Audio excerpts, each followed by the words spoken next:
Hey everyone, welcome to another episode of Dateable, a show all about modern dating. We love to talk about modern dating, but we also love to dig into the whys of why people do the things they do and why people behave the way they do. And one of the questions that's been a huge why in my head is, have you been watching Selling Sunset? Yes, I'm Oh obsessed my with God. Selling Sunset. Are you like, that is I a love big it. fucking why what happened between Chrishell and Justin. Yes. So for anyone that's been living Oh my under a God. rock, I mean, you've probably seen it, but Justin Hartley in This Is Us, who is such a, I don't know, swoon worthy, but he's like my Heartthrob. type to the T. Who was a nobody, by the Yes, way. He was like a yes. soap star when he and Chrishell started dating, and they dated for 4 years. And then as soon as they got married, I think it happened around the same time that he got on This Is Us, and he blew up. He got really Right. big. And Chrishell basically has like a dying soap career. So now she's on a show called Selling Sunset on Netflix, Netflix. where they sell, like, she's a realtor. But on season 3, which just came out on Netflix, they disclosed that he basically went to TMZ and said, I filed for divorce from her. And from her side of the story is she only knew 45 minutes before this all came out into the public. I know. It's so crazy. But he apparently, if you've I Yes. don't know about you, but Yes. I always do this is Research. like when I go in the show and I finish it, then I go into like ultra research mode. Mm-hmm. And he apparently did not like the way he was Of portrayed course. on Selling Sunset. So who knows? It is definitely a mystery, but I also get it. Like, I mean, we get it, right? Like, there's only so much you can disclose about your personal life. Mm-hmm. Like, there's certain times that I'll say something that's like very evasive, and it's because I'm like respecting the privacy of someone else. Yeah. So I get it. And I think it's one of those things like they built it up as much as they could, but it hit a point that they just couldn't say anything more. Yeah. But he claims in interviews that there was a very good reason for the divorce. And he's not going to disclose it, but he's waiting for her to do it. Also, I mean, it's just, I still think, regardless of what happened between them, we can't judge couples. As we know, Right. relationships are all very different. But it just so shows you that they have poor communication, right? Yeah. That's like basically what it's saying. I don't really care who's at fault at this point. They're both at fault because they have not, like, seriously, you cannot be blindsided when someone divorces you. That is like the I worst thing that you know. could possibly do to your partner. So was this how you spent your weekend too? Because I definitely Sure. Me spent too. a Yes. big Yes. portion. Yes. It My was my funny because I like on Friday night I went out for dinner with some friends, and two were a couple and they were like really into Selling Sunset, and one girl, she's actually a realtor, but she hadn't seen it yet. Oh man. And we were like just going to town on it. I loved it. Like my friend's boyfriend was equally as invested in it. I don't know if your boyfriend has been too, but like Oh it my was God. just so funny. And we were just all like, oh my God, after this dinner, we're all going to go back and stream it because it came out on Friday. Yeah, it came out on Friday. I had no idea, except for my friend texted me and said, I just watched the entire season 3 of Selling Sunset. And I was like, holy shit, it's out. Because I knew about the divorce. Obviously, they alluded Yeah. to it in the last season. It's just awful. I think it's awful. And I also think it's crap that Davina basically defended Justin, was like, oh, there are two sides to every story. Like, fuck you, defend your friend and your Yeah. coworker. I mean, I'm not a fan of her in general, but I did go on a binge after, and apparently a lot got cut out from that scene. So they Oh, clearly like there's a portrayal role that they're having her play.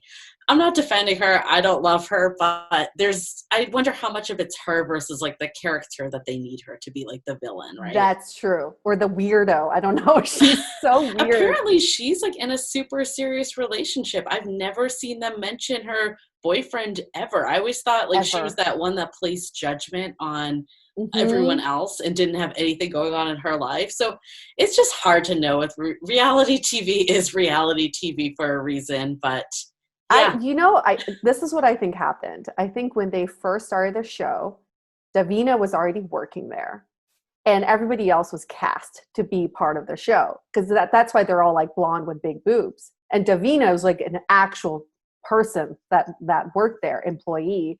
And I think she came with the group, and they were like, we got to create a character out of her. We got to make her into something. And I think for first 2 seasons, they didn't know how to portray her. And season 3, they were like, fine, let's just make her into a villain. She's got to be somebody. I know. I feel like I had a very busy weekend doing not that much, but I mean, I did go out for dinner a couple times. That's like the big news of, post-quarantine life.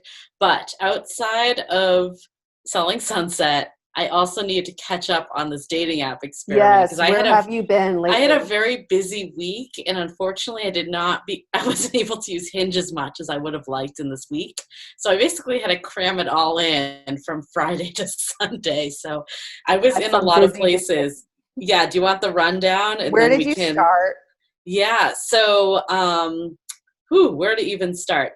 You gave me last time when we talked a few different locations, and we got a ton of locations in from listeners. But I decided that for anyone that hasn't heard this yet, I've been doing this experiment where I change my location on Hinge and go to different cities to see what the dating app experience is like. And I think what I realized is, one, I'm ready to start dating again more seriously, and I want that to be in my own city because I've done long distance before, and I don't really want to recreate that. So I'm like, I want to be more intentional and go back to where I actually am. And then second, I feel like a few people were kind of like, wait, so you don't live here? Like, I got a few of those messages, and I don't want to keep doing it. So that was like another reason in general also.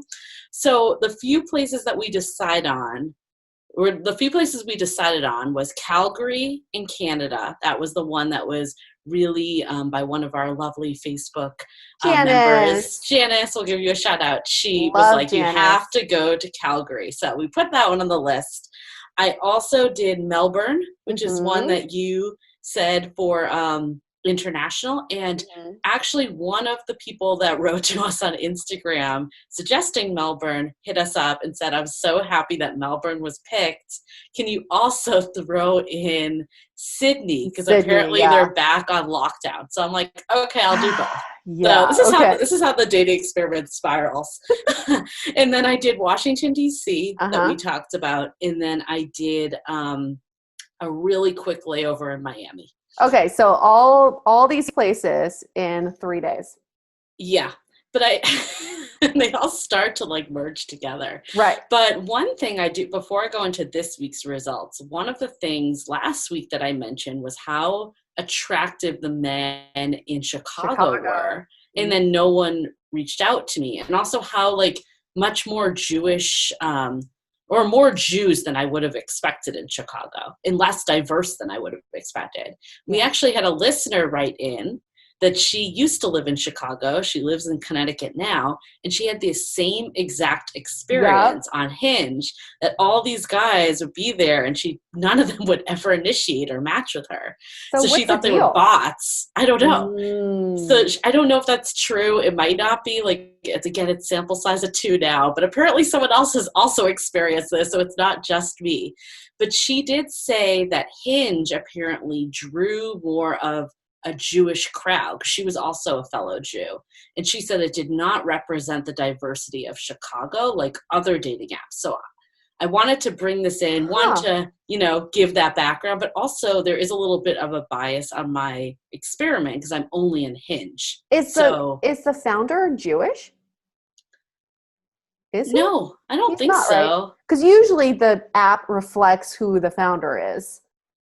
But I don't know. I mean, there could just be some biases that my experiment has because I'm only on Hinge, is what I'm saying. Or it's for the Jews who are sick of J-Date. Or J-Swipe. Or J-Swipe, yeah. They need an alternative.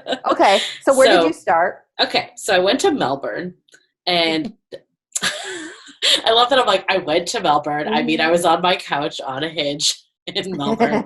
Watching Selling Sunset. Yeah, exactly. Multitasking through this really busy weekend I had. So in general, there was just a super laid back, I gotta pull up my notes. I'm like, I can't even remember all this. Super laid back, like surfer vibe in Melbourne. Just really attractive men in general. yeah. I'm like, I could do this. Diverse occupations in general, a lot of creative types. I noticed a lot of like writers, musicians, but then also like engineers, teachers. Like it really was across the board. Technicians, architects, like it really was all over the place.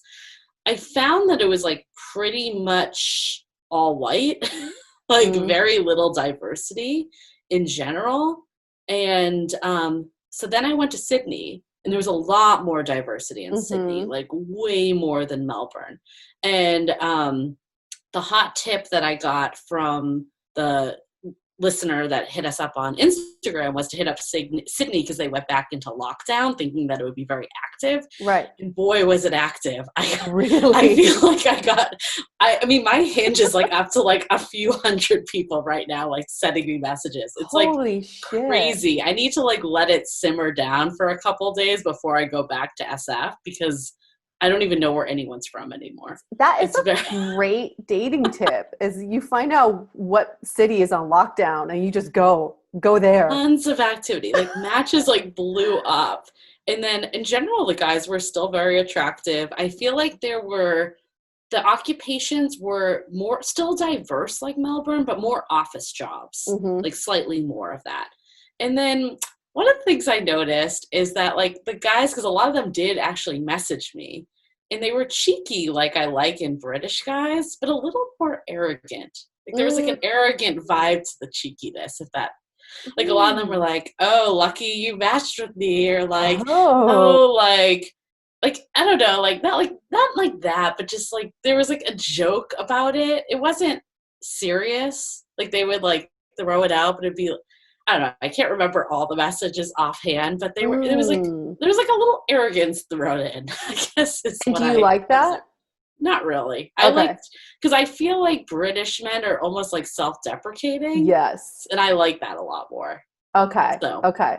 All right. Yeah. That's learning a little something about yourself. And also, a lot of them were aggressive. Like some of them were like, like one guy was like, let's meet up. And I was like, I'm only visiting. I didn't say that I was. I mean, technically I was only visiting for this hour on Hinge from San Francisco. Technically not allowed. He's like, what hotel are you staying at? Where are you staying? And I'm like, aren't you guys in lockdown? He's like, it doesn't matter. And I'm like, he's like, let's continue this convo on the phone. And I'm like, oh my God, like, can we just have like a couple back and forth? It was like very aggressive. Again, not saying this is all people in Sydney. I don't want to generalize. It's your experience. But it just felt it a little more than other places that people were, which I guess the positive is that they were down to meet up. Yeah. You know, some people complain that their city, like Chicago, right? Like no one's reaching out. Yeah, and then I think besides the couple like cheeky, arrogant ones, there was a lot of initiation, but it was like lazy. It was like, hey, how are you? It wasn't anything like I looked in your profile and saw something. Yeah, nothing thoughtful. In their defense, they probably looked at my profile and was like, I don't recognize any of this. She doesn't live there. So who knows? Right. So that was Australia. I guess I hit up a few places there. Calgary, I think everyone just looks so friendly in Calgary. And I don't know if that's just my perception of Canadians coming through, but I definitely picked up, there was a lot of like smile, like happy energy that I was seeing.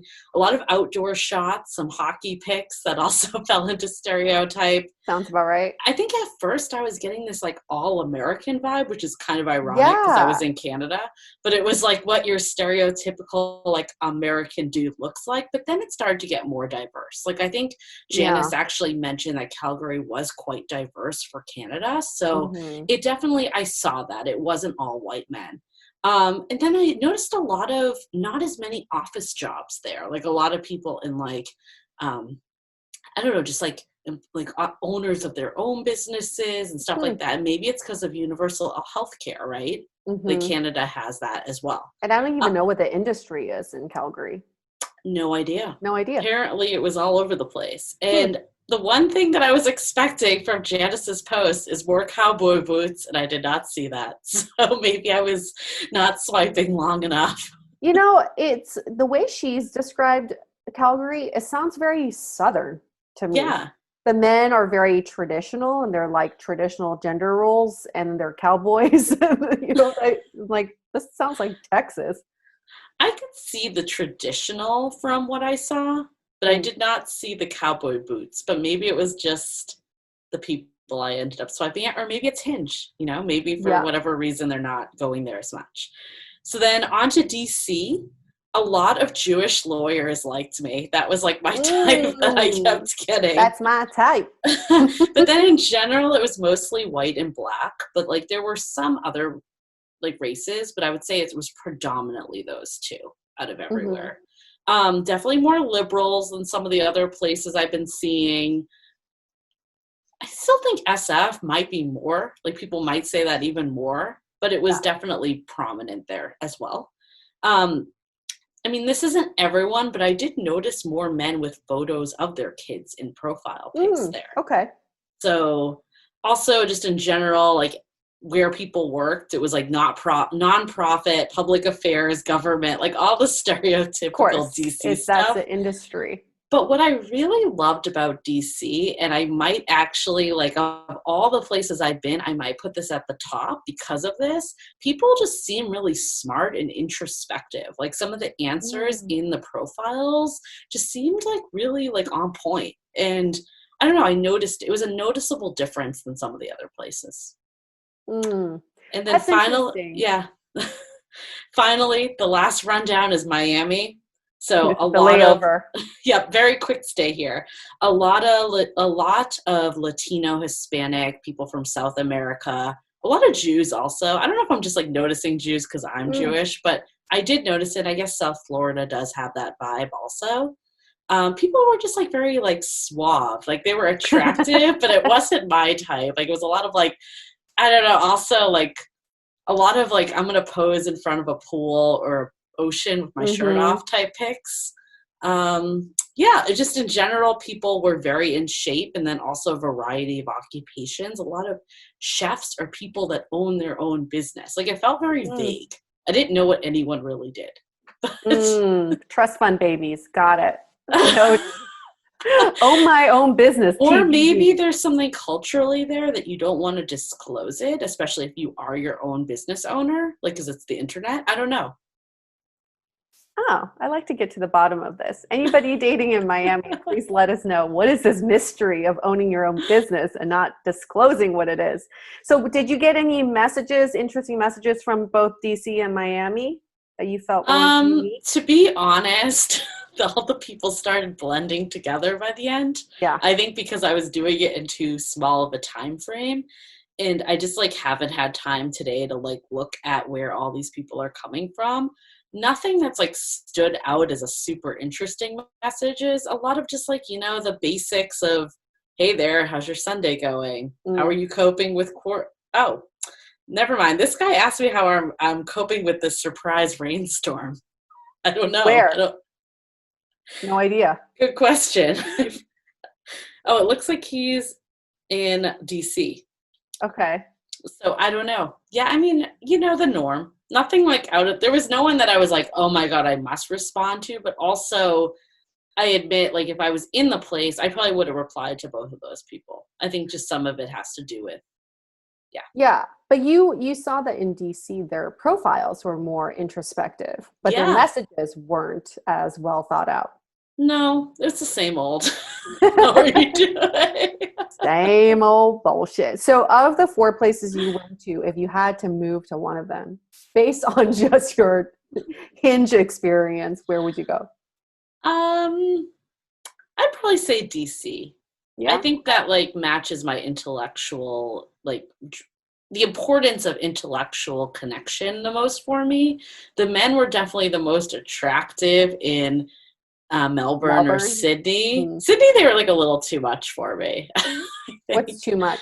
Like I think it was just like the amount of volume that I got Oh there yeah, was like a everyone's like little locked out. intimidating. Or maybe it's because I look unique because I'm not from there. You know, Right. I don't know. Who knows? But yeah, I mean, I guess I would say Melbourne because I did like the creative energy that a lot of them had, or DC for the intellectual side. Cool. All right. So does this So conclude your this experiment? concludes. Okay. This And concludes. This is a lot of work, guys. that is a lot of work. Are you jet lagged? Yeah, I'm very jet lagged. What time zone are you on? I don't even know anymore. And the best is when you get like the messages. Like I told you last week, I got this one guy that reached out to me that I actually thought was really attractive. And I saw he had a photo of Golden Gate Bridge. So I just assumed he lived in SF. And he's like, wait, so you don't live in Denver? Like, damn it. Oh, I guess you don't live in SF. Yeah. Anyways, it was fun. I think it was served a purpose. I guess my major takeaway from it is like, there's not really huge differences in terms of like at least the way people interact. I think every city has its nuance in terms of the types of people there for sure. In occupation, like there's certain cities that are known for certain industries and the type of people they attract. But I don't think there was like a wildly like one city is better than the other. Maybe Sydney just out of pure volume, but I don't know if that would have necessarily the quantity to quality play was necessarily there either. There is also a huge difference between cities where people end up and cities where people grow up. You know, it's the transient cities versus the hometown cities. Like I think Calgary is probably a hometown city. Most people are born and raised there, probably generations there. But somewhere like DC, probably majority of them are transplants. So you're going to see a lot more diversity and maybe just more people who are introspective because they probably lived in multiple places. Yeah, I mean, it's so interesting because like someone actually put this in our Facebook group in a discussion. I'm like, this is so dead on. We talk about numbers game all the time. And I think her post, I might be butchering the exact statement, but it was like women, when they're using dating apps, quantity isn't an issue, but quality is. And for men, quality is easier. Like there's more quality women that they interact with, but quantity is the challenge. So we kind of have like the reverse challenges. So yeah, I mean, it's an interesting, I would love for like a man to do this, like a heterosexual man to get his perspective. So maybe if we have a brave audience member or listener that wants to take this on and give us the rundown, then we can put it out to the public. Yeah, maybe we can do, because we always had this idea of 50 dates in 50 states back in the day when we first started Dateable, then maybe someone could actually take that on. Let's just try it out. Let's try 50 dates in 50 states. We'll air your episode in 2 years. No, you just do one date per state. You're done in 50 days. 50 days. Speaking of 50 days, this episode is a rerun of an episode we did on 50 first dates. 51 first dates. Oh, 51 first 50 dates. first dates is the Adam Sandler movie. That's right. Yes, for copyright issues. 51 first dates with Liza and Kimmy. We had such a great time with them. We talked about basically what post-quarantine dating looks like, which at this point is like I don't even know when post-quarantine could be, but maybe it's like the transitional quarantine. The new normal, right? New normal, it's basically mask-wearing life. What I really what I really find interesting about Kimmy and Liza is they started the podcast based on a dating experiment, which we'll get into for our season 11, but we'll save that for later. But now they've basically concluded that experiment for themselves, and they've gone on to just create this dating podcast now, and it's fantastic. They're so fun. They're both based in New York, except for Kimmy moved to LA recently. So they're getting, we're getting that bi-coastal, insider info on what dating is like. But before we get to this bonus episode, I know you're all waiting for the would you rather reveal, right? We're all waiting. Yes. So we started this last week. Every Wednesday, we would post a would you rather question on our Instagram, and we have you vote. And then on this week, we reveal the answer.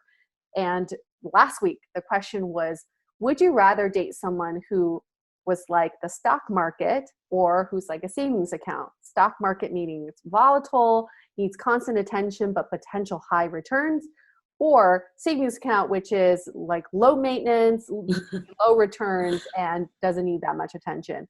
And here's the results. 81% of you said savings account. Interesting. Yes. I'm not super surprised by this because I think people ultimately want stability. But I also want to do this experiment mapped against how people actually behave. Because I would say people date the stock market when they're actually looking for a savings account. Yeah, I totally agree with that. Like what people say and what they do is very different a lot of times. Because people get bored with the savings account and they like the energy of the stock market, but then when you're asked that question, you feel like you should say the savings account. Absolutely. If you're swiping on matches, you're not going to swipe on the profile that says I'm low maintenance. You don't need to pay attention to me. I'm just super stable. You're gonna swipe on the person who's like adventurous. Right. I like to be spontaneous, and I like to take spontaneous trips. And you're like, yes, that's the one. That crazy person. But you know that's what the would you rather really is. It's like it helps you uncover what are your preferences, and does it actually is it consistent with your behavior? So this week I have another great one. So on Wednesday, which is if you're listening to this episode once it comes out, it's Wednesday already. Go on our Instagram at Dateable Podcast. The questions there, vote, and we'll give you the results next week. Yes, love it. So yeah, follow us on Instagram. We hit 5K and we're hoping to grow it even more. We're super excited. And also our one other ask that we have every week is to leave that rating and review. It really, really does help us. And so many of you guys have already done this, and it's amazing. Like seeing those reviews come in like literally makes our day. But even just doing the rating, it takes 1 second. If you can leave us 5 stars, if you're truly enjoying this show, it helps us get amazing guests. And we're gearing up for season 11, which is next week. Like I can't believe this off season is already done. I feel like we've been doing so much, but we have a great lineup and we'd love some even bigger names too. So help us do the rating and review. So when we reach out, they're like, yep, this is legit. I want to take my time and be on this show. And speaking of big names, Eliza Schlesinger, we still would like for you to be on our show. Eliza. And every week we will beg and plead for anybody who knows Eliza Schlesinger to reach out to her and be like, hey, have you heard the Dateable podcast? You should totally go on that show. Those girls would be your BFFs, by the way. So that's our ultimate celebrity dream come true. If you do know Eliza or somehow know someone who knows her, please reach out to us. We will be forever grateful, and we have a big surprise for you coming as well.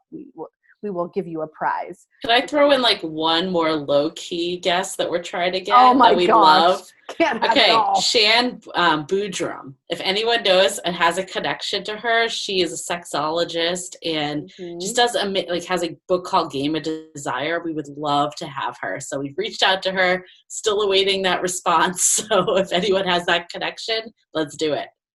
I'm still a big fan of hers from Too Hot to Handle. One of the best reality TV shows on earth. Just for anyone that doesn't know her, she is very she's legit. She's legit.